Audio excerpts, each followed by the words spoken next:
আসসালামু আলাইকুম এভরিওয়ান, আশা করি সবাই ভালো আছেন। তো আজকে যে বিষয়টা নিয়ে আলোচনা করব এটা হচ্ছে খুবই কমন একটা টপিক। কমন বলতে মানে খুবই কমন বলতে একদম পুরা খুবই কমন টপিক, ঠিক আছে? আপনাদের বেশিরভাগ লোকই এই টপিকটা নিয়ে প্রশ্ন করেন, সেটা হচ্ছে কোর্ট ম্যারেজ। যে কোর্ট ম্যারেজ জিনিসটা আসলে কি? তো কোর্ট ম্যারেজ জিনিসটা আসলে বলতে কোর্ট ম্যারেজ বলতে তেমন কিছু অ্যাকচুয়ালি আসলে নাই।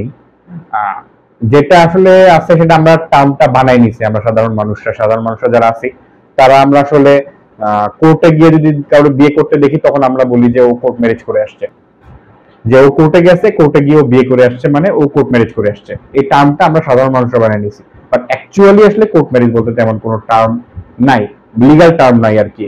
আমাদের আইনেও তেমন স্পেসিফিক ভাবে কোর্ট ম্যারেজ বলতে কিছু বলা নাই। তো এখন আপনারা প্রশ্ন করতে পারেন তাহলে কোর্ট ম্যারেজে হয় কি আসলে, যেটা করে সেটা কি করে? এটা হচ্ছে ভাই খুব সিম্পল, মানে ভাষায় বলতে গেলে এটা হচ্ছে একটা বিয়ে পড়ায় একটা এফিডেভিট করে দেওয়া হয়, ঠিক আছে? সেটা কি? সেটা হচ্ছে যখন আমাদের লয়ারদের কাছে কেউ আসে, তখন আমরা কেউ এসে যখন বলে আর কি যে কোর্ট ম্যারেজ করতে চাই আমি, সেক্ষেত্রে ডেফিনেটলি দুজন ব্যক্তি আসে, একজন আসে না। হাজবেন্ড ওয়াইফ যারা আর কি, ছেলে মেয়ে দুজন যখন আসে, এসে বলে যে আমরা বিয়ে করতে চাই। মোস্ট অফ দ্য কেস দেখা যায় তাদের ফ্যামিলির প্রেশার থাকে, বা দেখা যায় যে তারা দুজনই অ্যাডাল্ট, বাট তারা পরিবার তাদের রাজি না আর কি বিয়ে দেওয়ার জন্য। দেখা যায় যে ফ্যামিলি থেকে কোনো একটা প্রবলেম আছে, যে কারণে তাদের পরিবার তাদেরকে বিয়ে করতে দিতে সম্মতি দিচ্ছে না, বা তাদের বিয়েতে রাজি না ফ্যামিলি। তো সেই ক্ষেত্রে আর কি তারা তখন আমাদের কাছে আসে, আমাদের কাছে আসলে তখন আমরা তাদেরকে সাধারণত দেখাই।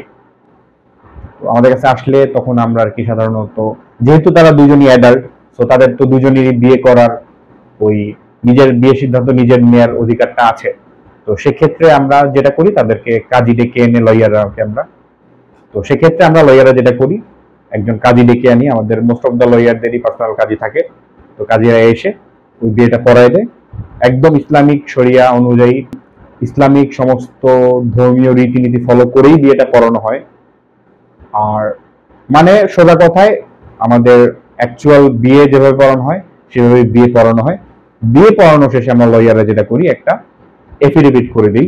দুজন হাজব্যান্ড ওয়াইফ যারা, দুজনই সেখানে সিগনেচার দেয় এবং ডিক্লারেশন দেয় যে হ্যাঁ, তারা দুজন দুজনকে ভালোবেসে তারা বিয়ে করতেছে, এবং এই জিনিসটা তারা সেখানে ডিক্লারেশন দেয়। এখন ডিক্লারেশনটা দেওয়ার পর এটা হয়ে যায় কোর্ট ম্যারেজের ডকুমেন্ট, যেটা আমরা বলি সবাই আর কি, মৌখিকভাবে যেটা প্রচলিত শব্দ কোর্ট ম্যারেজ। এটাই কোর্ট ম্যারেজের ডকুমেন্ট, ঠিক আছে? এখন আপনার কাছে প্রশ্ন থাকতে পারে, আচ্ছা ভাই, দুজন অ্যাডাল্ট ব্যক্তি বিয়ে করতেছে, তারা তো বিয়ে করতেই পারে, তাহলে কোর্টে এসে বিয়েটা করার প্রয়োজনটাই কি, বা এটা করলে লাভটা কি, কেনই বা তারা করে, এই প্রশ্ন আপনাদের মধ্যে থাকতে পারে।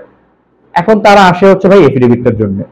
এফিডেভিটের জন্য কেন আসে, সেটা হচ্ছে মোস্ট অফ দ্য কেসে দেখা যায় যে তারা দুজনই দেখা যায় তাদের পরিবারের সম্মতির বাইরে বিয়ে করতেছে, ঠিক আছে? আহ, এখন দেখা যায় যে ছেলের ফ্যামিলি রাজি না, বা মেয়ের ফ্যামিলি রাজি না, বা দেখা যায় যে দুজনের মধ্যে কারো ফ্যামিলি রাজি না, ঠিক আছে? তখন তারা ফ্যামিলির বাইরে এসে বিয়েটা করতেছে। তো সেক্ষেত্রে একটা সময় দেখা যায় যে অনেক সময় এরকমও হয়, আমি অনেক কেস দেখছি এরকম যে মেয়েরা অনেক সময় বিয়েটা অস্বীকার করে। তারা বিয়ের ব্যাপারে স্বীকার করতে চায় না, বলে যে না, আমি বিয়ে করি নাই, আমরা জোর করে বিয়ে করছে, এরকম অনেক মেয়ে বলে, ঠিক আছে?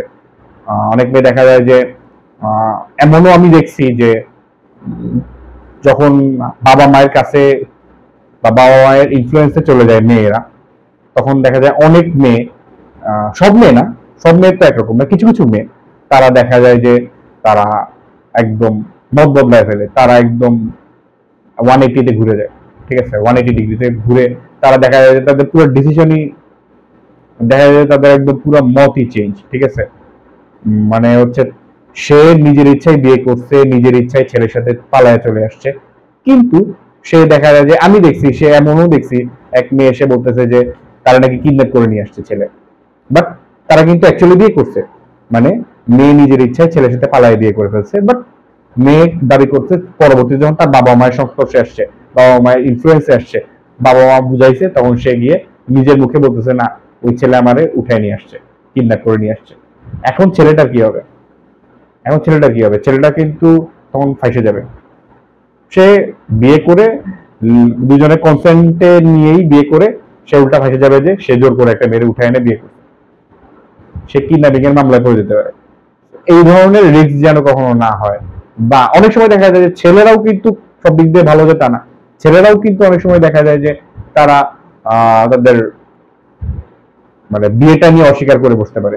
অনেক ছেলেরা দেখা যায় যে বলে কই বিয়ে করে নাই, সে মুখের উপর বলে ফেলতে পারে যে আমি বিয়ে করিনি, ঠিক আছে, আমাকে ব্ল্যাকমেল করে বিয়ে করছে, এরকম অনেক কিছু বলতে পারে অনেক ছেলে। সো দুই পক্ষই কিন্তু যে কোনো সময় তাদের মতামত বদলায় ফেলতে পারে, বা দুই পক্ষই যে কোনো সময় তাদের চিন্তাধারা চেঞ্জ করে ফেলতে পারে, ঠিক আছে, যে কোনো সময় বিয়েটাকে অস্বীকার করতে পারে। সেই সময় কেউ যেন বিয়েটা অস্বীকার না করতে পারে, বা কেউ যেন বলতে না পারে যে তার উপর ফোর্স করা হয়েছে বিয়েটা, যে তাকে জোর করে বিয়ে দেওয়া হয়েছে। এই জিনিসটা যেন কোনো পক্ষই, ছেলে বা মেয়ে, কেউ যখন যেন কখনো না বলতে পারে। এই জন্যই এই এফিডেভিটটা করা হয়, যে দুজন মিলে সেখানে ডিক্লারেশন দেয় যে তারা নিজের ইচ্ছায় নিজেরা তারা নিজেদের সিদ্ধান্তে তারা দুজনেই প্রাপ্তবয়স্ক, এবং তারা নিজেদের ইচ্ছায় নিজেদের সিদ্ধান্তে তারা এখানে এই কাজের কাছে উপস্থিত হয়ে, এই লয়ারের সামনে উপস্থিত হয়ে তারা বিয়েটা করে ফেলতেছে, ঠিক আছে।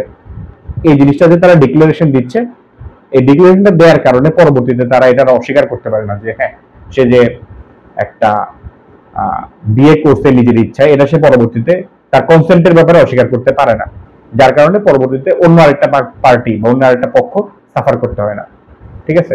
এই জন্যই এই কোর্ট ম্যারেজটা করে নেয়। কারণ নর্মালি সাধারণত দেখা যায় যে এই ধরনের কোনো প্রবলেম অ্যারাইজ করলে তো বাবা মা গার্ডিয়ানরাই সেটা হ্যান্ডেল করে। তো তারা গার্ডিয়ানের বাইরে এসে যখন বিয়ে করতেছে, তখন কিন্তু আর গার্ডিয়ানের সাপোর্টটা থাকে না। তখন দেখা যায় গার্ডিয়ানই উল্টা আরো ছেলেকে বা মেয়েকে ইনফ্লুয়েন্স করে তাদের মতামত চেঞ্জ করে নিয়ে ওই আরেকজন যে ওই পক্ষ আছে ছেলেটা বা ওই পক্ষের মেয়েটাকে বিপদে ফেলাই দিতে পারে। এই বিপদটা যেন না ঘটে, এই সিচুয়েশন যেন ফেস না করা লাগে, সেজন্যই কোর্ট ম্যারেজের এই এফিডেভিটটা করে নেওয়া হয়, ঠিক আছে। এই এফিডেভিটের তাৎপর্য ভাই হচ্ছে এটাই, ঠিক আছে। এই জন্যই কোর্ট ম্যারেজে এসে মানুষ, মানে কোর্ট ম্যারেজ বলতে আমরা যে টার্মটা বানিয়ে নিচ্ছি, বাট এই জন্যই কোর্টে এসে আর কি লয়ারের কাছে, লয়ারের চেম্বারে বসে সবাই এফিডেভিটটা করে নেয় বিয়ের পর, যাতে ইন কেস পরবর্তীতে কোনো প্রবলেম তাদের ফেস না করতে হয়, ঠিক আছে। এইটাই কোর্ট ম্যারেজ। অন্যান্য বিয়ের থেকে খুব একটা ডিফারেন্ট কিছু না, খুবই সিমিলার বিষয়। অন্য বিয়ে যেভাবে হয় কোর্ট ম্যারেজ ওইভাবেই হয়, লয়ারের চেম্বারে বসে কাজী দিয়ে একদম ধর্মীয় রীতিনীতি ফলো করেই বিয়েটা করা হয়, শুধু জাস্ট একটা এফিডেভিট অ্যাড করা হয়, দুজনের সম্মতি যে আছে এই জিনিসটা ইনশিওর করা হয় এফিডেভিটের মাধ্যমে, এটাই, আর কিছুই না। তবে এই কোর্ট ম্যারেজ বলতে কোনো টার্ম কিন্তু, আমি আবার বলতেছি, এই কোর্ট ম্যারেজ বলতে কোনো টার্ম কিন্তু আমাদের আইনে স্পেসিফিক ভাবে বলা নাই। এটা জাস্ট একটা এফিডেভিট, যেটা কিনা দুই পক্ষের কনসেন্টটাকে কনফার্ম করে, কাউকে ফোর্স করা হইতেছে না এটাকে কনফার্ম করে, ঠিক আছে।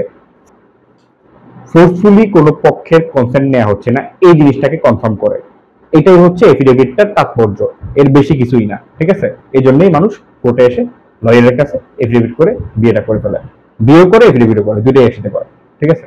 এবং এটাই আমরা সাধারণ মানুষ নাম দিয়ে দিয়েছি কোর্ট ম্যারেজ। তো এটাই কোর্ট ম্যারেজ। আশা করি আপনারা সবাই বুঝতে পারছেন। আজকে এই পর্যন্তই।